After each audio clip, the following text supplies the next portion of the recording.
സുഹൃത്തുക്കളെ നമസ്കാരം. എൻ്റെ വേഗം കൊണ്ട് അരുണാചൽ പ്രദേശിൽ ഒരു മലയാളി പോവാണ് കേട്ടോ. നമസ്കാരം. പേരൊന്ന് പറയോ? എൻ്റെ പേര് ഉമ്മർ. ഉമറാണല്ലേ? ഞാൻ ലക്ഷദ്വീപാണ് സ്വദേശം. ഓക്കെ. ഞാനിപ്പോ 8 മാസമായിട്ട് അരുണാചൽ പ്രദേശില് ദറാങ്ങിലുണ്ട്. ഇവിടെ എന്താ ജോലി ചെയ്യുന്ന പറയോ? ഇവിടെ ഞാൻ വൈൽഡ് ലൈഫ് ഇൻസ്റ്റിറ്റ്യൂട്ട് ഓഫ് ഇന്ത്യയില് റിസർച്ചറായിട്ട് വർക്ക് ചെയ്യാണ്. ഇത് ഗവൺമെന്റിന്റെ വണ്ടിയാണോ? അത് ഞങ്ങളുടെ ഗവൺമെന്റ് സ്ഥാപനത്തിന്റെ വണ്ടിയാണ്. ദൈവമേ, ബാഗൊക്കെ എങ്ങനെയുണ്ട്? ബാഗ് അടിപൊളി. എങ്ങനെ ബ്രോ ഇതില് നടക്കുന്ന ആലോചിക്കുന്നത് വരും. ഇല്ല, അത് നല്ല അടിപൊളിയായിട്ട് നല്ല ചേർച്ചയുണ്ട്. സാറിന് നല്ല ചേർച്ചയുണ്ട്.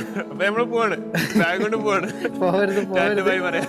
ഇതാണ് കേട്ടോ, നമ്മുടെ ഇന്ത്യയിലെ എല്ലാ സ്ഥലങ്ങളിലും മലയാളികൾ ജോലി ചെയ്യുന്നുണ്ട്. അരുണാചൽ പ്രദേശിലെ ഈ ഒരു ഉൾഗ്രാമത്തിൽ വെച്ചാണ് കണ്ടുമുട്ടിയത്. അതുമാത്രമല്ല, ചുഗ് എന്ന് പറഞ്ഞ ഈ മനോഹരമായ ഗ്രാമത്തിൽ എന്നോട് വരാൻ പറഞ്ഞതും ഈ കാണുന്നൊരു മനുഷ്യനാണ് കേട്ടോ. എനിക്ക് ഒരുപാട് സന്തോഷമായി. യാത്രകളിൽ ധാരാളം മലയാളികളെ കാണാറുണ്ട്, പക്ഷെ ഇതുപോലെ ഉദ്യോഗസ്ഥരെ കാണുന്നത് അപൂർവമായിട്ടാണ്. എത്ര പ്രായം എത്രയുണ്ട്? ഞാനിപ്പോ 25 വയസ്സിലൂടെ ജോലി ചെയ്യുകയാണ് ഗവൺമെന്റിൽ. എന്റെ ദൈവമേ, എന്തായാലും സന്തോഷം. വളരെ വളരെ സന്തോഷം ബ്രോ കാണാൻ പറ്റിയതിലും ഇങ്ങനെ സ്ഥലങ്ങളെ കാണിച്ചു തരാൻ പറ്റിയതിലും വളരെ സന്തോഷം. ഓക്കെ, സുഖമായിരിക്കും. ഏതായാലും ബ്രോ ഹാപ്പി ആയിട്ടിരിക്കും. യാത്ര തുടർന്നുകൊണ്ടേയിരിക്കും. സന്തോഷം.